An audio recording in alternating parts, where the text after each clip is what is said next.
नमस्कार दोस्तों पाकिस्तान से लेटेस्ट न्यूज़ ये है कि आप ये जो कि स्क्रीन पे भी देख पा रहे होंगे कि पाकिस्तान के मुल्तान शहर में एक अस्पताल की छत से 500 के करीब डेड बॉडीज़ मिली हैं, शव मिले हैं और बड़े एक गले सड़े हालत में थे वो और बुरी हालत थी उनकी।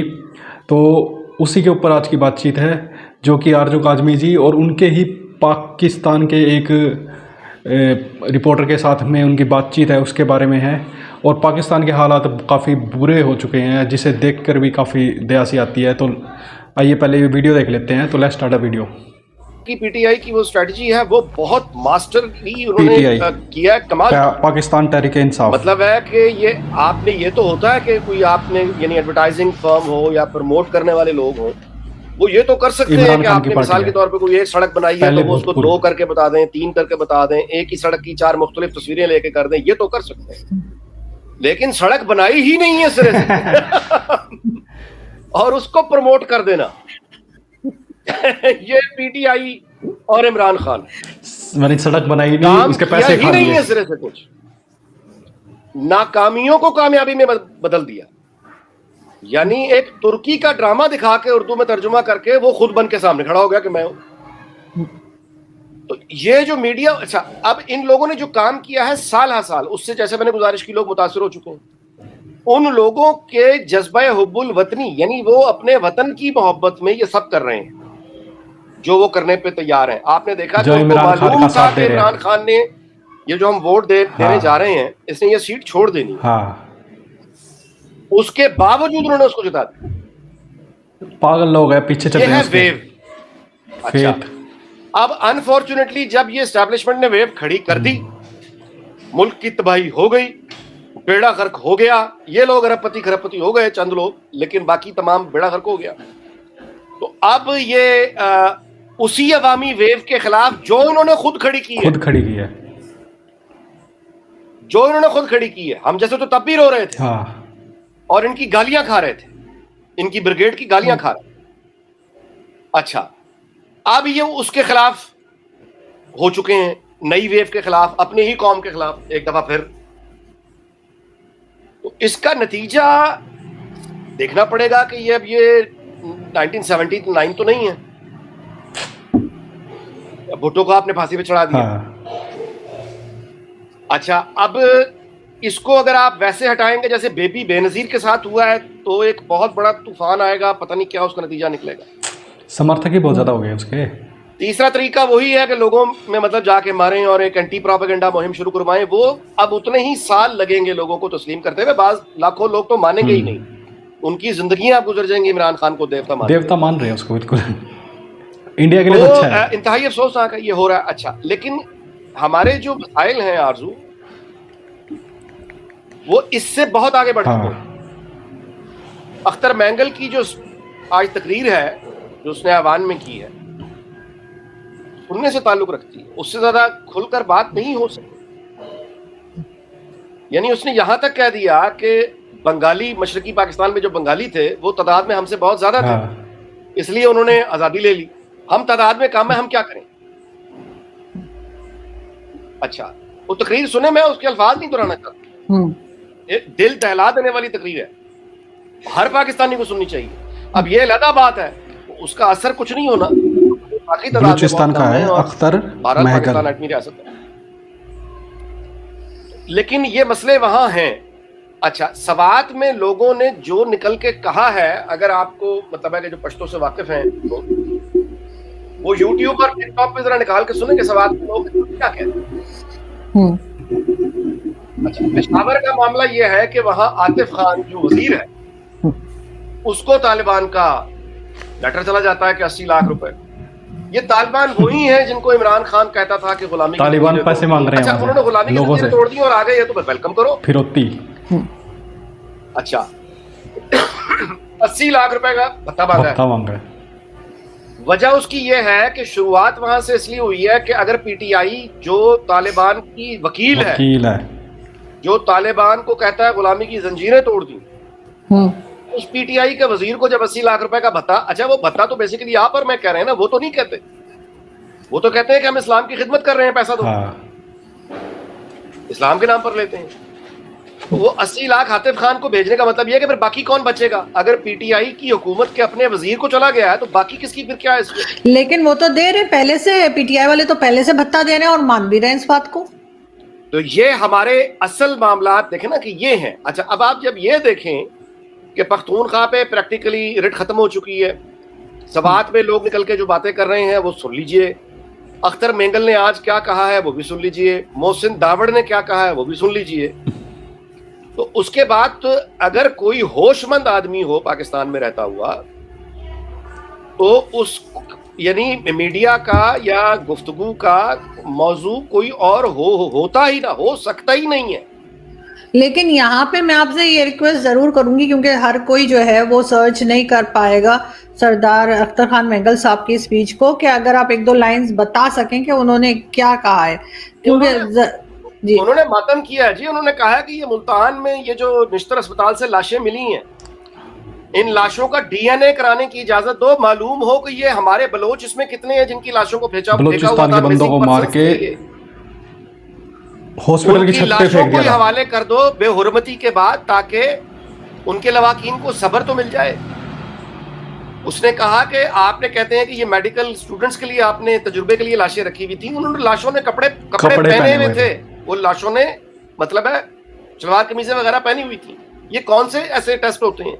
और कौन से मेडिकल के स्टूडेंट्स को आप सड़ी हुई गली हुई लाशें देते हैं जो छतों पे फेंकी हुई हैं? ये कह रहा था वो, ये कह रहा है कि ये नफरत आप जिस हद तक ले गए हैं बलूचिस्तान में, ये एटमी रियासत, इसकी बुनियादें हिल जाएंगी, इससे ज्यादा क्या करना है, हम नहीं रोक पाएंगे। उसने कहा कि ये जो दहशतगर्द बताए जाते हैं कि ये पहाड़ों में बलोच बैठे हुए हैं, तस्वीरें, उसने तस्वीरें लहराई हैं। उसने कहा कि ये सुर्खो सफेद रंग बलूचिस्तान के पहाड़ों पे 40, 42, 47, 50 सेंटीग्रेड तक गर्मी पड़ती है। सही बात है। वो कहता है कि हमारा बलोच पहाड़ पे जाकर जो बैठेगा उसका रंग इतना सुर्खो सफेद नहीं होता, उसकी बाल इतने नफासत से कटे हुए नहीं होते। प्लांटेड लोग, ये लोग जो हमें धमकियां दे रहे हैं, दहशतगर्द जिनकी तस्वीरें हैं, इनकी कटिंग तो बड़े यानी बड़ी सही कटिंग हुई है। ये तो कोई कश्मीर वगैरह के पहाड़ों में है, इनका रंग सफेद कैसे है? ये कह रहा है वो। तो अब इसके बाद आप मुझे बता दीजिए, यानी अच्छा आज हमारा एक वो अपना पीरजादा साहब, रियाज पीरजादा साहब हमारे वजीर हैं, वो इंसानी हकूक के, आज उन्होंने पार्लियामेंट में तकरीर की है कि पाकिस्तान की बर्बादी के जिम्मेदार इदारे हैं, इदारे यानी अदलिया शामिल है, पार्लियामेंट शामिल है, और तीसरा आप जानते हैं इमरान खान। फिर बाहर वो निकला पार्लियामेंट से तो दोबारा सवाल किया सहाफियों ने कि आपका इशारा किस तरफ है? उसने फिर इशारा वजाहत में बताया जितना बता सकता था। इदारों ने कहता सबने इस मुल्क को तबाह कर दिया, इदारों ने कर दिया तबाह, बर्बाद कर दिया, आगे निकलने का कोई रास्ता भी नहीं है। ये हैं वो हालात जिनसे हम दो चार हैं। और मैं यानी मुझे कोई एक आउंस ऑफ, जैसे कहना चाहिए, सस्पिशन कहिए या डाउट कहिए या फिर होप कह लीजिए, कुछ भी कह लीजिए, मुझे वो नहीं है कि इन बातों से वहां पे कोई अकल करेगा या इन बातों से को वहां कोई संजीदगी से सुनेगा या इन बातों के अंजाम और नतीजे की जानिब कोई सोचेगा, क्योंकि वहां सिर्फ एक ही मामला है कि वो 5 अरब हो गए हैं तो 10 अरब कैसे करने हैं, 10 अरब हो गए हैं तो 15 अरब कैसे करने हैं, ये खरीद लिया तो दूसरा जहाज कब खरीदना है, पैसा पैसा पैसा, it is as simple as that. किसी को होश नहीं है कि क्या हो। नमस्कार दोस्तों, welcome to the Hindustan reaction YouTube channel. Friends, मेरा नाम कमलदीप है। फ्रेंड्स, जैसे कि आपने न्यूज़ देखी, यहाँ पे भी देख रहे होंगे आप स्क्रीन पे, कि पाकिस्तान में 500 से ज़्यादा डेड बॉडीज़ मिली हैं मुल्तान के एक हॉस्पिटल में। उसी के ऊपर आज की बातचीत थी और पीटीआई यानी कि पाकिस्तान तहरीक इंसाफ, जो कि इमरान खान की पार्टी है, उसने वहाँ पे करप्शन की हद कर दी है। वहाँ पे मतलब वो इस तरह से पैसे खा रहे हैं कि सड़क बनाते ही नहीं है, सिर्फ कागज़ों पे होता है और पैसे खा जाते हैं। और बुरे से बुरे हालात कर रखे हैं वहाँ पे। लोगों को, पाकिस्तान के लोगों को जिहाद लड़वाने के ऊपर तुला हुआ है इमरान खान। और पाकिस्तान के लिए इमरान खान एक ऐसे गले की हड्डी बन चुका है कि जो ना निगली जा रही है और ना ही उगली जा रही है। तो पाकिस्तान के लिए इमरान खान एक पूरी तरह से नासूर सा बन गया है। और दूसरा ये है कि वहाँ पे जो बलूचिस्तान है, बलूचिस्तान में बहुत ही बुरे हालात हो चुके हैं दोस्तों। बलूचिस्तान के लोग पाकिस्तान से आज़ादी चाहते हैं, लेकिन वो करे तो करे क्या, पाक फौज उनको दबाई जा रही है, उनको कुचली जा रही है। और अभी जैसे कि लेटेस्ट न्यूज़ यही है कि लोगों को मारा जा रहा है, वहाँ पे बेरहमी से मारा जा रहा है। और मार मार के मतलब लाशों को भी वो इतनी बेरुतबी करते हैं उनकी कि वैसे फेंक दिया, छत के ऊपर फेंक देते हैं। बताओ, ऐसा तो किसी भी कहीं पे भी नहीं देखा होगा। मतलब 500 से ज़्यादा, 500 बहुत बड़ा आंकड़ा है दोस्तों। वो डेड बॉडीज़ उन्होंने मुल्तान में अस्पताल के उस पर फेंक दी। और जब वो पकड़ी गई, यानी कि जब उनका पता चला, तो बहुत ही सड़ी गली हालत में थी। और फिर ये झूठ बोल रहे हैं कि ये तो अस्पताल के लोगों ने ना, ये क्या कहते हैं, अपनी क्या बोलते हैं, रिसर्च के लिए इन डेड बॉडीज़ की वो रिसर्च कर रहे थे, तो इसके लिए ये डेड बॉडीज़ रखी हैं अस्पताल। अच्छा देखो जी, अस्पताल में अगर डेड बॉडीज़ रिसर्च के लिए रखी हुई जाती हैं तो वो कपड़े पहने हुए नहीं होंगी, पहली बात, गड़े सले हालत में नहीं होंगी, और छत पे नहीं फेंकी गई होंगी। ठीक है, छत पे नहीं फेंकी गई होंगी। तो वहाँ के एक है सरदार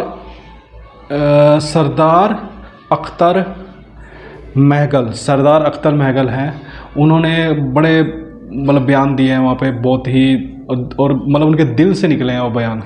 वो कहते हैं भाई इनका ना आप DNA टेस्ट कराओ, ये ना हमारे बलूच के लोग हैं, जो बलूचिस्तान के लोग हैं, जिनको इन्होंने मारा है, इतनी बेरहमी से मारा है पाकिस्तानियों ने। और दूसरे वहाँ पे क्या है कि पाकिस्तान आर्मी बहुत ज़्यादा प्रोपेगेंडा अपना रही है। तो वो वही कहते हैं कि भाई जो ये फ़ोटोएं खिंचवा रहे हैं ना, ये तो हमारे वहाँ तो गर्मी इतनी पड़ती है कि हमारे मतलब ये बंदे जो हैं ये हमारे लगते ही नहीं है, ये तो बिल्कुल साफ़ रंग के बंदे हैं, जबकि हमारे तो गर्मी इतनी पड़ती है कि हमारे बंदे इस तरह से मतलब दिखने में है ही नहीं जैसे कि बंदे आपने दिखा रखे हैं। तो ये बलूचिस्तान के बंदे हैं ही नहीं जिनको आप आतंकी बना के हमारे खिलाफ वो कर रहे हो। यूँ करें कि हमारे ऊपर तो पाकिस्तान आर्मी बहुत ही ज़्यादा जुर्म बरपा रही है। तो खैर आज की बड़ी दिल दहलाने वाली ये वीडियो थी, और इसका ये फर्स्ट पार्ट था। आगे भी देखते हैं इसके पार्ट। तो आशा करते हैं आपको ये वीडियो पसंद आई होगी। तो प्लीज़ चैनल को लाइक, शेयर और सब्सक्राइब करना मत भूलिएगा। और अभी आपसे विदा देते हैं। जय हिंद।